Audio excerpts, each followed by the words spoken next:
Festival Awawale. Un espoir en discrétion. Le festival Awawale, dédié à la promotion des droits et de la visibilité des personnes LGBT+, s'est tenu les 24 et 25 mai 2024 à l'Institut Goethe d'Abidjan.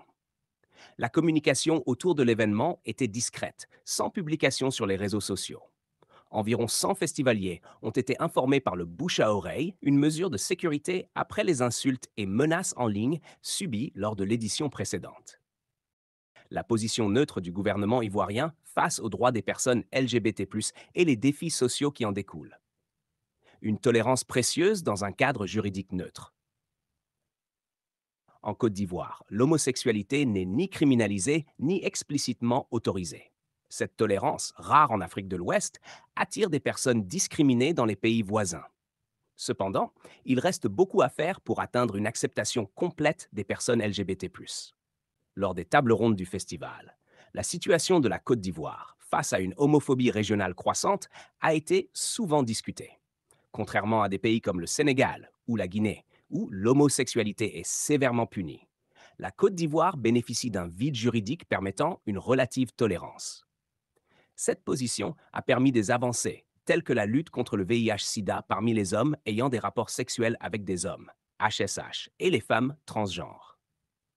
Des bureaux de plainte pour victimes de violences basées sur le genre existent depuis 2016 dans les commissariats, et des centres d'accueil médico-sociaux se concentrent sur les travailleuses du sexe, les HSH, et les personnes transgenres. Réseau de soutien et espace queer. La Côte d'Ivoire compte 28 associations pro-LGBT+, reconnues par le Conseil national des droits de l'homme. À Abidjan, quelques discothèques et bars queer-friendly permettent aux minorités sexuelles de se rencontrer et de s'épanouir. Témoignage le parcours de Michou. Michou, créateur de mode de 29 ans, a trouvé refuge à Abidjan en 2024 après avoir fui la Guinée, le Sénégal, le Mali et le Burkina Faso en raison de son homosexualité. En Côte d'Ivoire, il se sent plus libre, bien que toujours sur ses gardes. Ici, je peux sortir maquillé et faire la fête en talons. Rejet et discrimination.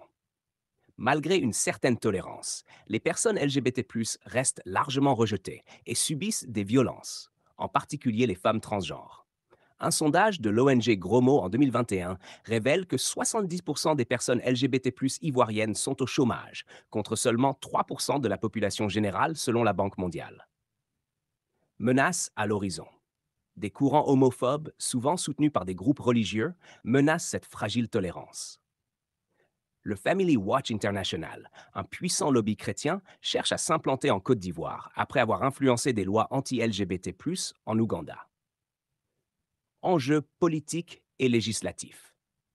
À l'approche de l'élection présidentielle de 2025, les militants craignent que les dirigeants ivoiriens n'adoptent des positions homophobes similaires à celles des pays voisins.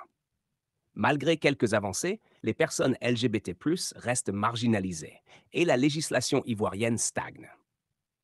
La tentative d'introduire l'orientation sexuelle dans le code pénal en 2021 a échoué, empêchant ainsi la Côte d'Ivoire de rejoindre l'Afrique du Sud parmi les pays africains offrant une protection aux minorités sexuelles. Si vous avez aimé cette vidéo, n'oubliez pas de la liker et de vous abonner à la chaîne pour ne rien manquer des prochaines vidéos. Laissez aussi un commentaire pour me dire ce que vous en avez pensé et que votre soutien aide beaucoup la chaîne. Merci à tous et à bientôt.